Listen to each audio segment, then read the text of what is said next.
Para sa mga magulang, mga asawa, mga kapatid, mga anak na may mahal sa buhay na ng ibang bansa para lang sila matulungan, para lang sila mapaaral, wag niyo namang sayangin yung pinaghihirapan ng yung mga mahal sa buhay na pumunta sa ibang bansa.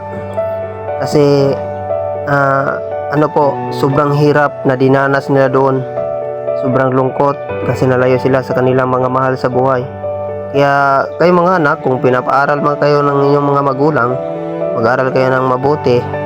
Huwag niyong sayangin yung kanilang pagtsatsaga, yung kanilang paghihirap, at yung kanilang pagpunta doon sa ibang bansa para lang kayo mapaaral.